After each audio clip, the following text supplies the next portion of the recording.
ഒരിക്കൽ മഹാനായ കലീമുല്ലാഹി മൂസാ നബി അലൈഹി സ്വലാത്തു വസ്സലാം അവിടുന്ന് തൂർ സീനാ പർവ്വതത്തിന്റെ മുകളിലോട്ട് കടന്നു പോവുകയാണ്. തന്റെ ഉമ്മയുടെ മരണത്തിന് ശേഷം ആദ്യമായിട്ടോ മഹാനായ മൂസാ നബി അലൈഹി സ്വലാത്തു വസ്സലാം കടന്നു പോവുകയാണ്.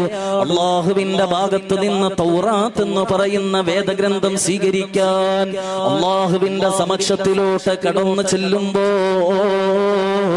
അല്ലാഹു പറയുന്നു, മൂസാ, നിനക്കറിവില്ലാത്തൊരു കാര്യം ഞാൻ പറഞ്ഞു തരട്ടെ മൂസാ. ഒരു വിചിത്രമായൊരു കാര്യം ഞാൻ നിന്നോട് പറഞ്ഞു തരട്ടെ മൂസാ. മൂസാ നബി അലൈഹി സ്വലാത്തു വസ്സലാം അവിടുന്ന് കാതോർത്ത് നിൽക്കുകയാണ്. അല്ലാഹു എന്താണ് തന്നോട് പറയുന്നതെന്ന് കേൾക്കാൻ മഹാനായ മൂസാ നബി അവിടെ ചെവി കൂർപ്പിച്ചിരിക്കുകയാ. ഈ സമയത്ത് അല്ലാഹു പറയുന്നു, മൂസാ, അവസാന നാളാകുമ്പോ അന്ന് ലോകത്ത് താമസിക്കുന്ന മനുഷ്യരുടെ ആയുസ് എന്നുള്ളത് കുറവായിരിക്കും മൂസാ. അവസാന നാളാകുമ്പോൾ ഈ ലോകത്ത് താമസിക്കുന്ന ആളുകളുടെ ആയുസ് കുറവായിരിക്കും മൂസാ. അഅ്മാറുഹും ബൈന 60 വ 70. അവരുടെ ആയുസ് എന്നുള്ളത് 60-ന്റെയും 70-ന്റെയും ഇടയിലായിരിക്കും. ഒരുപാട് ആയുസ്സൊന്നും കാണില്ല, ഒരുപാട് ദീർഘായുസ്സൊന്നും കാണില്ല. ഇതാരോടാണ് അല്ലാഹു പറയുന്നതെന്നറിയോ? 1000-ഉം 1200-ഉം വർഷം ആയുസ്സുള്ള ജനതയോടാണ്. മൂസാ നബിയുടെ ചരിത്രമെടുത്തൊന്ന് വായിച്ചു നോക്കിയാൽ അദ്ദേഹത്തിനും അവിടുത്തെ ശിഷ്യഗണങ്ങൾക്കും 1000-ഉം 1200-ഉം വർഷം ആയുസ്സുണ്ടായിരുന്നു. ആ ജനതയോടാണ് അല്ലാഹു പറയുന്നത്, അവസാന കാലഘട്ടമാകുമ്പോൾ മനുഷ്യന്റെ ആയുസ് എന്നുള്ളത് അത് 60-ന്റെയും 70-ന്റെയും ഇടയിൽ മാത്രമായിരിക്കും അത്ര. മഹാനായ മൂസാ നബി അവിടുന്ന് വഹ്യ് കേൾക്കുകയാണ്. ഈ ഇൽമ അവിടുന്ന് കേൾക്കുകയാണ്. തന്റെ ശിഷ്യഗണങ്ങളുടെ അരികിലോട്ട് മൂസാ നബി കടന്നു വന്നു. അല്ലാഹു പറഞ്ഞ കാര്യം അവിടുന്ന് പഠിപ്പിച്ചു കൊടുത്തു. ഈ സമയത്ത് ശിഷ്യന്മാര് ചോദിക്കുന്നു, നബിയേ, 60 വയസ്സുകൊണ്ടവരെന്ത് ചെയ്യാൻ നബിയേ? 60 വയസ്സ് മാത്രമായുസുള്ള മനുഷ്യൻ അവൻ ഈ ലോകത്തോട്ട് കടന്നു വരുന്നത് എന്തിനാ നബിയേ? ഏതെങ്കിലും ഒരു മരത്തിന്റെ ചുവട്ടിലിരുന്നു 10 ദിക്ർ ചൊല്ലാനല്ലാതെ അവന്റെ ആയുസ് തികയില്ലല്ലോ നബിയേ. 1000-ഉം 1200-ഉം വർഷം ആയുസുള്ള മനുഷ്യരോ മൂസാ നബിയുടെ ഈ കഥ കേൾക്കുമ്പോൾ അവിടുന്ന് പറഞ്ഞു തരുന്ന കേൾക്കുമ്പോൾ ശിഷ്യന്മാരെല്ലാവരും അവിടെ ഇരുന്ന് ചിരിക്കുകയാ. അവരെല്ലാവരും പരസ്പരം അത്ഭുതത്തോടെ ചോദിക്കുകയാണ്, എന്തിനാണ് 60 വർഷം അവർക്ക് കൊടുക്കുന്നത്? എന്തേ നമ്മളെപ്പോലെ 1000-ഉം 1200-ഉം വർഷം അവർക്ക് ആയുസില്ലാത്തത്? അള്ളാഹുവിന്റെ ഹബീബ് സല്ലല്ലാഹു അലൈഹി വസല്ലമ തങ്ങൾ മൂസയോട് അള്ളാഹു പറഞ്ഞ ഈ കാര്യം അവിടുന്ന് തന്റെ സമുദായത്തോട് പഠിപ്പിച്ചു കൊടുക്കാണ്. സ്വഹാബ, അഅ്മാറു ഉമ്മത്തി മാ ബൈന 60 വ 70. നമ്മുടെ ഉമ്മത്തിന്റെ ആയുസ് എന്നുള്ളത് 60-ന്റെയും 70-ന്റെയും ഇടയില. ഒരുപാട് ആയുസ്സൊന്നും നമ്മൾ കൂടുതൽ പ്രതീക്ഷിക്കരുത്. ഒരുപാട് ആയുസ്സൊന്നും നമ്മൾ കൂടുതൽ പ്രതീക്ഷിക്കരുത്.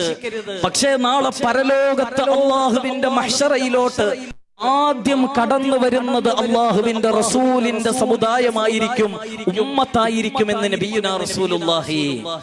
ആദം നബിയുടെ സമുദായം കടന്നുപോയി, ഇദ്രീസ് നബിയുടെ സമുദായം കടന്നുപോയി, 1,23,999 പ്രവാചകന്മാരുടെയും സമുദായം കടന്നുപോയി.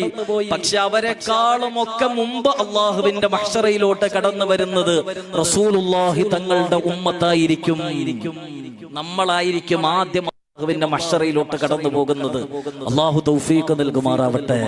അല്ലാഹു തൗഫീഖ് നൽകി അനുഗ്രഹിക്കുമാറാവട്ടെ. ചുരുങ്ങിയ ജീവിതമാണ് സഹോദരങ്ങളെ. ഈ ദുനിയാവെന്നുള്ളത് ചുരുങ്ങിയ ജീവിതമാണ്. മഹാനായ നബി അവിടുന്ന് തന്റെ ശിഷ്യന്മാരോട് പറഞ്ഞു കൊടുക്കുകയാണ്, പക്ഷേ ഈ സമുദായത്തിനൊരു പ്രത്യേകത ഉണ്ടായിരിക്കും. ഈ സമുദായത്തിനൊരു പ്രത്യേകത ഉണ്ടായിരിക്കും. അവരെങ്ങാനും ഒരു നന്മ ചെയ്തു കഴിഞ്ഞാൽ അത് 10 ഇരട്ടിയായിട്ടായിരിക്കും, അതിന്റെ 10 ഇരട്ടി പ്രതിഫലമായിരിക്കും അല്ലാഹു നൽകുന്നത്. ഈ സമുദായത്തിൽപ്പെട്ട ഏതെങ്കിലും ഒരാൾ ഒരു നന്മ തീരുമാനിച്ചു കഴിഞ്ഞാൽ, അത് ചെയ്യേണ്ട സഹോദരാ, തീരുമാനിച്ചു കഴിഞ്ഞാൽ ഉണ്ടാവരത്തെ വാളിന്റെ മജ്ലിസിലോട്ട് കടന്നു വരണമെന്ന് വീട്ടിലിരുന്ന് തീരുമാനിച്ചു. ആ മനുഷ്യൻ ഈ വാളിന്റെ മജ്ലിസിലോട്ട് കടന്നു വന്നിട്ടില്ല. സാഹചര്യം കൊണ്ട് കടന്നു വരാൻ കഴിഞ്ഞതുമില്ല. ഒന്ന് തീരുമാനിച്ചപ്പോൾ തന്നെ വലതുഭാഗത്തിരിക്കുന്ന മുൻകർ എന്ന് പറയുന്ന റഖീബ് എന്ന് പറയുന്ന മലക്കിനോട് അല്ലാഹു പറയുന്നു, റഖീബേ, എന്റെ ഇന്ന അടിമ ഒരു നന്മ ചെയ്യാൻ വേണ്ടി തീരുമാനിച്ചിട്ടുണ്ടോ? നന്മ ചെയ്യാൻ വേണ്ടി തീരുമാനിച്ച കാരണത്താൽ ഒരു നന്മ ചെയ്ത പ്രതിഫലം രേഖപ്പെടുത്തണേ മലക്കേ എന്ന് റഖീബ് എന്ന് പറയുന്ന മനുഷ്യന്റെ വലതു തോളിലിരിക്കുന്ന മലക്കിനോട് അല്ലാഹു പറയുമെന്ന് നബി മുഹമ്മദ് മുസ്തഫ. സഹോദരാ, ജീവിതത്തിൽ അറിഞ്ഞും അറിയാതെയും ഒറ്റയ്ക്കും കൂട്ടായും രഹസ്യമായും പരസ്യമായും ഒരുപാട് പാപങ്ങൾ നമ്മുടെ ജീവിതത്തിൽ സംഭവിച്ചിട്ടുണ്ടല്ലോ. ഇന്നലകളിലോട്ട് നോക്കുമ്പോ എത്രയോ പാപങ്ങളാണ് നമ്മുടെ ജീവിതത്തിൽ സംഭവിച്ചത്. കണ്ണുകൊണ്ട് എത്രയോ ഹറാമ് നമ്മൾ കണ്ടിട്ടുണ്ടോ? ഈ ചെവി കൊണ്ട് എത്രയോ ഹറാമുകൾ നമ്മൾ കേട്ടിട്ടുണ്ടോ?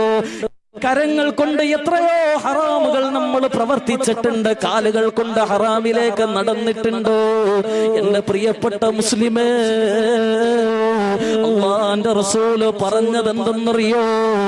മൂസാ നബി തന്റെ ശിഷ്യന്മാരോട് പറഞ്ഞു കൊടുത്തെന്നാണ്, ഉമ്മത്തി മുഹമ്മദ് റസൂലുള്ളാഹി തങ്ങളുടെ ഈ ഉമ്മത്തൊരു പാപം ചെയ്യാൻ തീരുമാനിച്ചു കഴിഞ്ഞാൽ അവര് ചെയ്യണ്ട ഇന്ന പാപം ചെയ്യണമെന്നവര് മനസ്സുകൊണ്ട് തീരുമാനിച്ചു കഴിഞ്ഞാൽ ആ തീരുമാനിച്ചതിന്റെ പേരിൽ, ഒരു തെറ്റ് ചെയ്യാൻ തീരുമാനിച്ചതിന്റെ പേരിൽ ഇടത് തോളിലിരിക്കുന്ന മലക്കവിടന്ന് എഴുതാൻ തുടങ്ങുകയാണ്. അതീതെന്ന് പറയുന്ന മല എഴുതാൻ തുടങ്ങുകയാണ്. ഇന്ന മനുഷ്യൻ പാപം ചെയ്യാൻ തീരുമാനിച്ചു അതുകൊണ്ട് മോശം ചിന്തിച്ചതിന്റെ പേരിൽ അല്ലാഹുവേ അവിടുന്ന് മലക്കെഴുതാൻ പോവുകയാണ്. ഈ സമയത്ത് അല്ലാഹു ആ മലക്കിനോട് പറയുന്നത്, എഴുതല്ലേ, ആ മനുഷ്യൻ തെറ്റ് ചെയ്തില്ലല്ലോ, ചിന്തിച്ചല്ലേയുള്ളൂ, വ്യഭിചരിക്കാൻ ചിന്തിച്ചല്ലേയുള്ളൂ, കള്ളു കുടിക്കാൻ ചിന്തിച്ചല്ലേയുള്ളൂ, കള്ളം പറയാൻ ചിന്തിച്ചല്ലേയുള്ളൂ, ചെയ്തില്ലല്ലോ. അതുകൊണ്ട് ഇടതു തോളിലിരിക്കുന്ന മലക്കിനോട് അല്ലാഹു പറയുകയാണ്, ചെയ്താല് മാത്രം നിങ്ങൾ എഴുതിയാ മതി, ചെയ്താല് മാത്രം എഴുതിയാ മതി. അങ്ങനെ ആ മനുഷ്യനെങ്ങാനും ആ ചിന്തിച്ച തെറ്റ് ചെയ്തു പോയാ ഇടതുഭാഗത്തിരിക്കുന്ന മലക്കഥ എഴുതാൻ പോവുകയാണ്. ഇന്നവൻ വ്യഭിചരിച്ചു, അല്ലാ, ഇവൻ കള്ളുകുടിച്ചു, അല്ലാ. നമ്മുടെ കിതാബിൽ എഴുതാൻ പോകുമ്പോ അല്ലാഹ് വീണ്ടും പറയുകയാണ്, എഴുതല്ലേ മലക്ക്, തെറ്റ് ചെയ്തതായിട്ട് രേഖപ്പെടുത്തല്ലേ. 6 മണിക്കൂർ സമയം ഇവന് കൊടുക്കൂ, 6 മണിക്കൂർ സമയം ഇവന് കൊടുക്കൂ. ഇവനെങ്ങാനും അതിന്റെ ഇടയിൽ തൗബ ചെയ്താൽ നിങ്ങൾ എഴുതല്ലേ എന്നും മലക്കിനോട് അല്ലാഹു പറയുമെന്ന് നബി മുഹമ്മദ് മുസ്തഫ. നമ്മളൊരു നന്മ ചെയ്യാൻ തീരുമാനിച്ചാൽ അത് ചെയ്തതായിട്ട് രേഖപ്പെടുത്തുമെടോ. പക്ഷേ ഒരു തിന്മ ചെയ്യാൻ തീരുമാനിച്ചാൽ അല്ലാഹു എഴുതില്ലോ. ചെയ്താലും 6 മണിക്കൂർ വരെ അല്ലാഹു കാത്തിരിക്കുകയാണ്. ഇവൻ എന്നോട് തൗബ ചെയ്യുമോ? ഇവൻ എന്നോട് പുറത്തു തരാൻ ആവശ്യപ്പെടുമോ? 6 മണിക്കൂർ കഴിഞ്ഞിട്ടും തൗബ ചെയ്തിട്ടില്ല എങ്കിൽ മാത്രമാണ് ഇടത് തോളിലിരിക്കുന്ന മലക്കൊരു പാപം ചെയ്തതാ എഴുതുകയുള്ളൂ എന്ന് മഹാനായ നബി മുഹമ്മദ് മുസ്തഫ. നബി മുഹമ്മദ് മുസ്തഫ ഈ സമുദായത്തിന് അല്ലാഹു കൊടുത്ത മഹത്വങ്ങളിൽപ്പെട്ടതാണ്. ഈ സമുദായത്തിന് അല്ലാഹു കൊടുത്ത മഹത്വങ്ങളിൽപ്പെട്ടതാണ്. വലത് തോളിലിരിക്കുന്ന മലക്കിനോട് ഒരു നന്മ നമ്മൾ തീരുമാനിച്ചാൽ പറയും എഴുത്, ഒരു നന്മ ചെയ്തു എന്ന് എഴുത്. നമ്മളെങ്ങാനും ആ തീരുമാനിച്ച നന്മ പ്രവർത്തിച്ചു കഴിഞ്ഞാൽ പറയും 10 എണ്ണം പ്രവർത്തിച്ചതായിട്ടെഴുത്. 2 റക്അത്ത് നിസ്കരിക്കാൻ വേണ്ടി തീരുമാനിച്ചു, ആ നിസ്കാരം നമ്മൾ നിർവഹിച്ചു, ഒരു സുന്നത്ത് നിസ്കാരം നിർവഹിച്ചു. ഒരു നോമ്പ് പിടിക്കാൻ വേണ്ടി തീരുമാനിച്ചു, നോമ്പ് പിടിച്ചു. വലത് തോളിലിരിക്കുന്ന മലക്കിനോട് അല്ലാഹു പറയും 10 സുന്നത്ത് നോമ്പ് പിടിച്ചതിന്റെ പ്രതിഫലം നീ എഴുത്. ഇടത് തോളിലിരിക്കുന്ന മലക്ക് നമ്മളൊരു തിന്മ ചെയ്യാൻ തീരുമാനിച്ചാ പറയും എഴുതല്ലേ, അവൻ തിന്മ ചെയ്യുമെന്ന് നോക്കാം. നമ്മൾ ഇനി ആ തീരുമാനിച്ച തിന്മ പ്രവർത്തിച്ചു, അപ്പോഴും പറയും എഴുതല്ലേ, കാത്തിരിക്ക്, 6 മണിക്കൂർ വരെ സമയം കൊടുക്ക്. അവൻ പറഞ്ഞു കഴിഞ്ഞാൽ നിങ്ങൾ എഴുതാതിരിക്ക്. പ്രവർത്തിച്ചിട്ട് അള്ളാഹുവിന്റെ മുന്നിൽ തൗബ ചെയ്തിട്ടില്ല എങ്കിൽ മാത്രം നിങ്ങൾ ഒരു തിന്മ ചെയ്തതായിട്ട് രേഖപ്പെടുത്ത് എന്ന് ോട് അല്ല പറയുമെന്ന് നബിയനാ റസൂലുള്ളാഹി സ്വല്ലല്ലാഹു അലൈഹി വസല്ലം. ഇതെല്ലാം ഈ സമുദായത്തിന് അല്ലാഹു കൊടുത്ത മഹത്വങ്ങളാണോ? ഇതിനു മുമ്പുണ്ടായിരുന്ന സമുദായത്തിനൊന്നും ഇങ്ങനത്തെ മഹത്വമില്ല. ഒരു നന്മ ചെയ്താൽ 10 നന്മ ചെയ്ത പ്രതിഫലം, ഒരു നന്മ ചെയ്താൽ 10 നന്മ ചെയ്ത പ്രതിഫലം. പരിശുദ്ധമായ റമളാനിൽ ഒരു നന്മ ചെയ്താൽ 70 ഇരട്ടി പ്രതിഫലം, 70 മുതൽ 700 ഇരട്ടി വരെ പ്രതിഫലം. അതൊക്കെ ഈ സമുദായത്തിന് മാത്രമുള്ള പ്രത്യേകതകളാണ്. ഇതെല്ലാം ഇത്രമാത്രം പ്രത്യേകതകൾ ഉണ്ടെങ്കിലും ഈ സമുദായത്തിനൊരു ദുസ്വഭാവമുണ്ടെന്ന് നബി മുഹമ്മദ് മുസ്തഫ. നമുക്കൊരു ദുസ്വഭാവമുണ്ടെന്ന് നബി മുഹമ്മദ് മുസ്തഫ. ഏതാണ് ആ ദുസ്വഭാവം എന്നറിയുമോ? ലൗ ഇന്നലി ഇബ്നി ആദമ വാദിയം മിനൽ ദഹബ്. ഈ മനുഷ്യനെങ്ങാനും അല്ലാഹു ഒരു മല നിറച്ച് സ്വർണം ഒരു പർവ്വതം മുഴുവനും അല്ലാഹു സ്വർണമാക്കിയിട്ട് നമ്മുടെ മുന്നിലോട്ട് അല്ലാഹു വെച്ച് തന്നാലും മനുഷ്യന് സമ്പത്തിനോടുള്ള ആഗ്രഹം അവസാനിക്കില്ലോ, മനുഷ്യന് ോടുള്ള ആർത്തി അവസാനിക്കില്ലോ. അല്ലാഹുവിന്റെ റസൂൽ അവിടുന്ന് പറഞ്ഞു തരികയാ, ഒരു പർവ്വതം മുഴുവനും അല്ലാഹു സ്വർണമാക്കിയിട്ട് നമുക്ക് തന്നു. മനുഷ്യൻ അല്ലാഹു ഒരു പർവ്വതം മുഴുവനും സ്വർണമാക്കിയിട്ട് കൊടുത്തു. ഈ സമയത്ത് അവൻ അല്ലാഹുവിനോട് പറയുന്നത് എന്തെന്നറിയോ? പടച്ചവനെ, അയ്യുഹിബ്ബ ലഹു വാദിയാ, ഇതുപോലത്തെ 2 മല നിറച്ച് നീ എനിക്ക് സ്വർണം തരുമോ റബ്ബേ? ഒരു മല കിട്ടിയവൻ പറയുകയാടോ, ഒരു മല നിറച്ച് സ്വർണം കിട്ടിയവൻ പറയുകയാടോ, ഇതുപോലെ 2 മല നിറച്ച് നീ എനിക്ക് സ്വർണം തരണേ അല്ലാ. ഉള്ളത് കൊണ്ട് തൃപ്തിപ്പെടാൻ മനുഷ്യന് മനസ്സില്ലടോ. അതാണ് ഈ സമുദായത്തിന്റെ ഏറ്റവും വലിയ നിഅമത്ത്, ഏറ്റവും വലിയ നെഗറ്റീവ് എന്നുള്ളത്. ഈ സമുദായത്തിന്റെ ഏറ്റവും വലിയ വൃത്തികെട്ട സ്വഭാവം എന്നുള്ളത് അതാണ്. ഉള്ളത് കൊണ്ട് തൃപ്തിപ്പെടാൻ ഒരാൾക്കും മനസ്സില്ലോ. 1 കോടി കിട്ടിയവന്റെ ആഗ്രഹം 2 കോടി വേണമെന്നാണ്, 2 കിട്ടിയവന്റെ ആഗ്രഹം 3 വേണമെന്നാണ്, 3 കിട്ടിയവന്റെ ആഗ്രഹം 4 വേണമെന്നാണ്. അല്ലാഹുവിന്റെ റസൂൽ അവിടുന്ന് പറഞ്ഞു തരികയാ, മനുഷ്യന്റെ സമ്പത്തിനോടുള്ള ആഗ്രഹം അവസാനിക്കുന്നത് എപ്പോഴെന്നറിയുമോ? ഒരു മനുഷ്യന്റെ സമ്പത്തിനോടുള്ള ആഗ്രഹം എപ്പോഴാണ് അവസാനിക്കുന്നതെന്നറിയോ?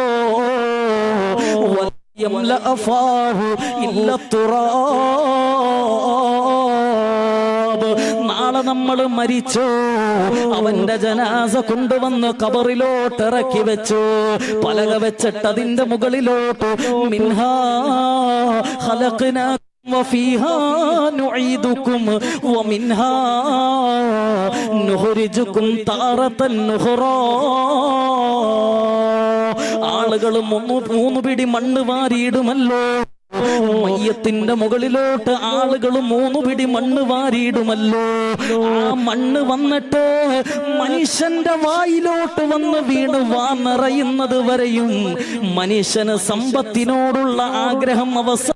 ില്ല എന്ന് മഹാനായ നബി മുഹമ്മദ് മുസ്തഫ. എത്ര കിട്ടിയാലും നമുക്ക് മതി വരില്ലോ. അത് മനുഷ്യന്റെ ഏറ്റവും വലിയ ദുസ്വഭാവമാണ്. അല്ലാഹുവിന്റെ റസൂല് പറഞ്ഞതെന്തെന്നറിയോ? ഖൽബു ശൈഖ് ശാബുൻ അലാ ഇസ്നതൈൻ. ഒരു മനുഷ്യന്റെ ഹൃദയം രണ്ട് കാര്യങ്ങൾ മേല് ചെറുപ്പമായിരിക്കുമത്രോ. രണ്ട് കാര്യങ്ങൾക്ക് ഒരിക്കലും വാർദ്ധക്യം ബാധിക്കില്ല സ്വഹാബ. മരിക്കുന്നത് വരെയും രണ്ട് ആഗ്രഹങ്ങൾ ഒരു മനുഷ്യന്റെ കൂടെ എപ്പോഴും കാണും. ഒന്നാമത്തെ ആഗ്രഹം എന്തെന്നറിയോ? തൂലുൽ ഹയാത്ത്. ഞാൻ വയസ്സാകാതിരുന്നെങ്കിൽ, ഞാൻ നരയ്ക്കാതിരുന്നെങ്കിൽ, എന്റെ മുടിയും എന്റെ താടിയും നരയ്ക്കാതിരുന്നെങ്കിൽ, ചെറുപ്പക്കാരനെ പോലെ എനിക്ക് ജീവിക്കാൻ കഴിഞ്ഞിരുന്നെങ്കിൽ എന്ന ചിന്ത മനുഷ്യന്റെ മരണം വരെയും കൂടെ കാണുമെന്നു മഹാനായ നബി മുഹമ്മദ് മുസ്തഫ. ഒരു മനുഷ്യന്റെ ഒരിക്കലും അവസാനിക്കാത്ത ആഗ്രഹമാണ് ചെറുപ്പക്കാരനായിട്ട് നിലകൊണ്ട കുഴപ്പമില്ല. ചെറുപ്പക്കാരനായിട്ട് നിലകൊള്ളണം, എല്ലാവരുടെ ആഗ്രഹമല്ലേ? അതാണ് 70 വയസ്സ് കഴിഞ്ഞ വാപ്പ ഇപ്പോഴും ഡൈ അടിച്ചുകൊണ്ട് നടക്കുന്നതിന്റെ പിന്നിലുള്ള കാരണം എന്താ? കബറിലോട്ട് കാല് നീട്ടി വെക്കുന്നവൻ പോലും ഡൈ അടിച്ചുകൊണ്ട് നടക്കുന്ന കാലം. അള്ളാഹു കാക്കുമാറാവട്ടെ. മുടി കറുപ്പിച്ച്, താടി കറുപ്പിച്ച്. അള്ളാഹുവേ, മരണത്തിന് മുന്നേയുള്ള ലക്ഷണമാണ്. ഞാൻ മരിക്കാൻ പോവാണ്, കബറിലോട്ട് അടുത്തിരിക്കുകയാണ്, ജീവിച്ച കാലം അത്രയും ജീവിക്കാനില്ല എന്ന് അള്ളാഹു അറിയിച്ചു തരുന്നതാണ് തന്റെ ഈ നരയെന്ന് മനസ്സിലാക്കാൻ ഇന്നാരും ശ്രമിക്കുന്നില്ലടോ. ഇന്നെല്ലാവർക്കും ചെറുപ്പമാകണം. ഡൈ അടിക്കാനും താടി കറുപ്പിക്കാനും മുടി കറുപ്പിക്കാനും പിരികം വരെ കറുപ്പിച്ചുകൊണ്ട് നടക്കുന്ന ചില വാപ്പാമാരും ചില മുസ്ലിം താത്താമാരും ഉണ്ട്. പിരികം വരെ, നരച്ച പിരികം കറുപ്പിക്കുന്നവരുണ്ട്. അപ്പൊ ഒന്ന് ആലോചിച്ച് നോക്കിക്കേ. 70 വയസ്സായി, എന്നാലും 25 വയസ്സിനെ പോലെ നടക്കണം. അത് മനുഷ്യന്റെ മരണം വരെയും കൂടെയുള്ള ആഗ്രഹമായിരിക്കും. അള്ളാഹുവിന്റെ റസൂലിന്റെ വാചകമാ. 2 അള്ളാഹുവിന്റെ റസൂല് പറഞ്ഞു, രണ്ടാമത്തെ ഏറ്റവും വലിയ ആഗ്രഹം പണമുണ്ടാക്കുക. പണമുണ്ടാക്കുക. കാലും കയ്യും തളർന്ന വീടിന്റെ അകത്ത് കിടക്കുന്ന വാപ്പാടെയും ആഗ്രഹം 1 കോടി കിട്ടിയാ കൊള്ളാം, 1 കോടി കിട്ടിയാ കൊള്ളാം. മക്കൾക്ക് പൈസയുണ്ട്, വലിയ വീടുണ്ട്, ബാധ്യതകളെല്ലാം തീർന്നു, ഇനി പൈസയുടെ ഒരാവശ്യമില്ല. എന്നാൽ പോലും ആഗ്രഹം 10 കോടി കൈ കിട്ടിയാൽ വലിയ തിരക്കേടില്ല. ഇതാണ് മനുഷ്യന്റെ ഏറ്റവും വലിയ ദുസ്വഭാവം എന്ന് നബിയുനാ റസൂലുള്ളാഹി. എല്ലാവരും കണക്കാണ്, എല്ലാവരും കണക്കാണ്. പണത്തിന്റെ വിഷയത്തിൽ 10 പൈസ എവിടെ നിന്ന് കിട്ടുമോ അങ്ങോട്ട് ഓടിയെത്തുന്നവന്റെ പേരാണ് മനുഷ്യൻ. പണം എന്ന് പറഞ്ഞ മരിച്ച് മയ്യത്ത് കൊണ്ടുപോയിട്ട് ഖബറിൽ വെച്ച് ആ സമയത്ത് ആളുകൾ മുകളിലോട്ട് ഇടുന്ന ആ മണ്ണ് വന്നിട്ട് അവന്റെ വായിൽ വന്ന് നിറയുന്നത് വരെയും മനുഷ്യന് പണത്തോടുള്ള ആക്രാന്തം, ആർത്തി അവസാനിക്കില്ല എന്ന് നബിയുനാ റസൂലുള്ളാഹി. നബിയുനാ റസൂലുള്ളാഹി, നബിയുനാ റസൂലുള്ളാഹി. അല്ലാഹു നമുക്ക് അതിനുള്ള തൗഫീഖ് നൽകി അനുഗ്രഹിക്കുമാറാവട്ടെ. അല്ലാഹു നമുക്ക് സ്വഭാവം തന്ന് അനുഗ്രഹിക്കുമാറാവട്ടെ. ഹൈറായ സമ്പത്ത് വേണം, നല്ലതിനു വേണ്ടി ചെലവഴിക്കാനുള്ള സമ്പത്ത് വേണം. എത്രയോ ആലിമീങ്ങൾ നമുക്കുണ്ട്. നമ്മുടെ ആലിമീങ്ങളെ എടുത്തൊന്ന് പരിശോധിച്ചു നോക്കി. എത്രയോ വയസ്സായവരുണ്ടോ? സമ്പത്തിനോടും ആർഭാടങ്ങളോടും യാതൊരു താല്പര്യവുമില്ലാത്ത നമ്മുടെ ഉസ്താദുമാർ കഴിഞ്ഞ ഡിസംബർ മാസത്തിൽ തുടങ്ങിയിട്ട് അവസാനിച്ച ഒരു വലിയ സന്ദേശയാത്ര കന്യാകുമാരിയുടെ മണ്ണിൽ നിന്നും തുടങ്ങി മംഗലാപുരത്ത് അവസാനിച്ച മഹാനായ സയ്യിദുൽ ഉലമാ ജിഫ്രി മുത്തുകോയ തങ്ങൾ, അല്ലാഹുവേ നീ ദീർഘായുസ് കൊടുത്ത് അനുഗ്രഹിക്കണേ അല്ലാ. മഹാനുഭാവന്റെ കൂടെ വലിയ അവിടത്തെ വാഹനത്തിന്റെ അകമ്പടി സേവിച്ച് പുറപ്പെട്ടത് വലിയ ലക്ഷറി വാഹനങ്ങളുണ്ട്. കന്യാകുമാരിയിൽ നിന്നും ആ യാത്ര ആരംഭിച്ച സമയത്ത് പടച്ചവനെ ആദ്യത്തെ ദിവസവും ഉണ്ടായിരുന്നു.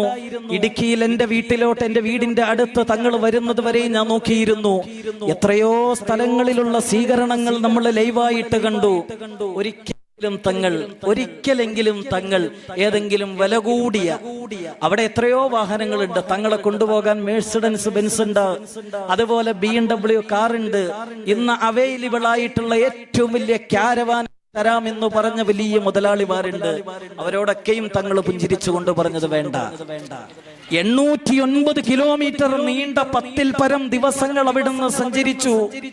ഒരിക്കൽ പോലും ഒരു ആർഭാട വാഹനം, ആ യാത്രയ്ക്ക് രൂപത്തിൽ ഒരു ആർഭാട വാഹനം തങ്ങൾ സ്വീകരിച്ചിട്ടില്ല. ദുനിയാവിനോട് വിരക്തിയുള്ള ഒരു പണ്ഡിതനെ നിങ്ങൾക്ക് കാണണമെങ്കിൽ നമ്മുടെ അഭിവന്ദ്യ നേതൃത്വത്തിലോട്ട് നോക്കിയാൽ മതി. ജീവിച്ചിരിക്കുന്നുണ്ട് സഹോദരങ്ങളെ. 61 വയസ്സുള്ളൊരു മനുഷ്യൻ, ഒരാദർശവും ഒരാളുടെയും മുന്നിൽ അടിയറവ് വെക്കാത്ത ഒരു വലിയ പണ്ഡിതൻ, മഹാനായ സയ്യിദുൽ ഉലമാ ജിഫ്രി മുത്തുകോയ തങ്ങൾ. അല്ലാഹു ദീർഘായുസ്സ് നൽകി അനുഗ്രഹിക്കുമാറാവട്ടെ.